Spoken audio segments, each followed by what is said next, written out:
Welcome to English education hub.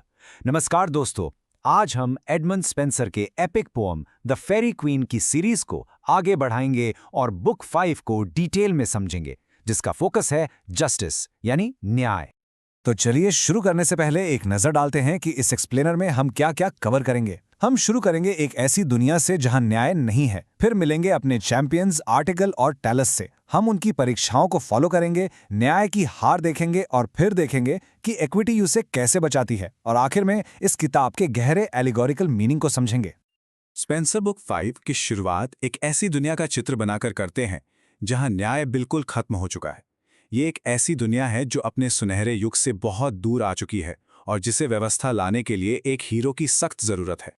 Poem की ये शुरुआती लाइंस इस माहौल को बिल्कुल सही तरीके से सेट करती हैं। स्पेंसर अफसोस जताते हैं कि दुनिया क्वाइट आउट ऑफ स्क्वायर हो गई है, यानी अपने सही आदर्श रास्ते से भटक गई है, और एक बार गलत राह पर आने के बाद ये हर गुजरते दिन के साथ वर्स एंड वर्स यानी बैड से बैडतर होती जा रही है।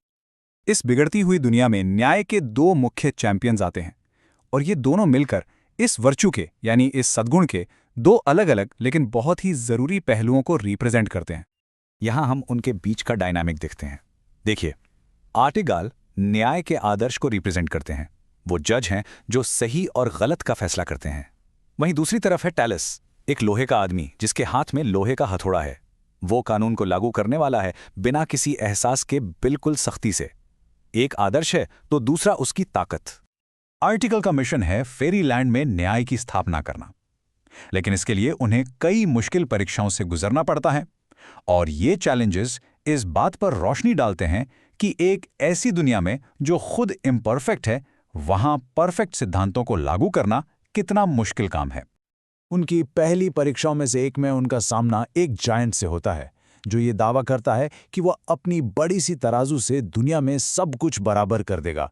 वो कहता है कि वो जमीन और समंदर को तौलेगा और हर चीज को इस तरह बराबर कर देगा कि कोई भी चीज किसी दूसरे से ऊंची या नीची ना रहे। आर्टिगलियस जायंट के तर्क को एक बहुत ही चतुराई भरे टेस्ट से गलत साबित करते हैं।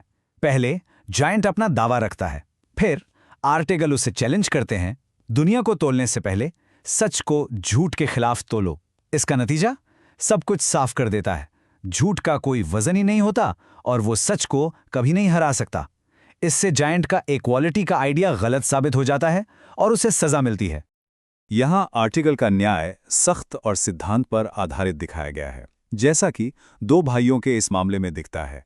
एक भाई का जमीन पर हक है, जबकि दूसरे का उस खजाने पर जो बहकर किनारे आ गया है। ये प्रकृति का नियम है और आर्टिकल बिना किसी भेदभाव के इसके अनुसार अपना फैसला सुनाते हैं। लेकिन क्या सिर्फ इतना सख्त न्याय ही काफी है? अगले सेक्शन में हम देखेंगे कि जब इस तरह के न्याय की हार होती है तो क्या होता है। यहां स्पेंसर एब्सोल्यूट लॉ की सीमाओं यानी उसकी लिमिटेशंस को एक्सप्लोर करना शुरू करते हैं। अपने सफर में आर्टिकल का सामना अमेज़न रानी रैडिगन से होता है। वो मर्दों से नफरत करती है और जिसे भी युद्ध में हराती है उसे अपना गुलाम बना लेती है। और शॉकिंग बात यह है कि वो जस्टिस के प्रतीक आर्टिगल को युद्ध में हरा देती है। हारने के बाद आर्टिगल को जो अपमान सहना पड़ता है वो न्याय की सीमाओं का प्रतीक है। उसे औरतों के कपड़े पहनने और नीचा दिखाने वाले काम करने पर मजबूर किया जाता है। ये दिखाता है कि कैसे कठोर नियम बिना किसी दया के खुद भी कमजोर हो सकते हैं और अपमानित हो सकते हैं। तो इस अपमान से जस्टिस को कौन बचाता है? जवाब है इक्विटी। जब एब्सोल्यूट जस्टिस हार जाता है तब इक्विटी उसे बचाने आती है। आर्टिगल को बचाने आती है उनकी प्रेमिका ब्रिटोमार्ट, जो इक्विटी का एलेगोरिकल फिगर है। इक्विटी का मतलब है निष्पक्षता या उचित न्याय। ये एक ऐसा विचार है जिसमें जस्टिस को स्पेसिफिक हालातों को ध्यान में रखते हुए लागू किया जाता है, खासकर जब कोई सख्त कानून बहुत कठोर साबित हो रहा हो। ये दया और समझ का एक रूप है जो कानून को पूरा करता है। एसिस के मंदिर में ब्रिटोमार्ट को एक भविष्यवाणी मिलती है जो जस्टिस और इक्विटी के मिलन के महत्व पर जोर देती है।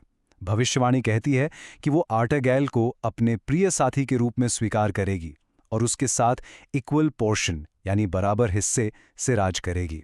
उनका रिश्ता इसी जरूरी मिलन का प्रतीक है। ब्रिटोमार्ट राधिगुंड को हराती है और आर्टिगल को आज़ाद कराती है। ये जीत साबित करती है कि सच्चा न्याय सिर्फ सख्त नियमों के बारे में नहीं है, उसे पूरा और प्रभावी होने के लिए इक्विटी की दया और समझदारी की भी जरूरत होती है। तो इस पूरी कहानी का गहरा मतलब क्या है? चलिए इसके एलेगोरिकल सिग्निफिकेंस को समझें। स्पेंसर सिर्फ एक एडवेंचर स्टोरी नहीं सुना रहे हैं, वो न्याय के अस्तित्व पर एक बहुत गहरा संदेश दे रहे हैं। इस पूरी किताब में स्पेंसर एक बहुत ही कॉम्प्लेक्स फिलोसॉफिकल तर्क दे रहे हैं। पहला कि जस्टिस, जिसे आर्टेगाल रिप्रेजेंट करते हैं, एक जरूरी सद्गुण है। दूसरा, इसे लागू करने के लिए पावर यानी टैलिस की जरूरत है, लेकिन शुद्ध ना बदलने वाला न्याय हार सकता है। और सबसे जरूरी बात, सच्चा और प्रभावी शासन के लिए जस्टिस को एक्विटी और मर्सी, जिसे ब्रिटोमार्ट रिप्रेजेंट करती हैं, के साथ मिलाना जरूरी है। और अंत में स्पेंसर हमारे सामने एक बहुत ही महत्वपूर्ण सवाल छोड़ जाते हैं। क्या सच्चा न्याय बिना किसी अपवाद के एब्सोल्यूट नियमों को लागू करना है, या फिर ये व्यक्तिगत परिस्थितियों की दया भरी समझ के बारे में है? ये एक ऐसा सवाल है जिस पर जरूर सोचना चाहिए। ऐसे ही और कंटेंट के लिए प्लीज सब्सक्राइब करें। धन्यवाद।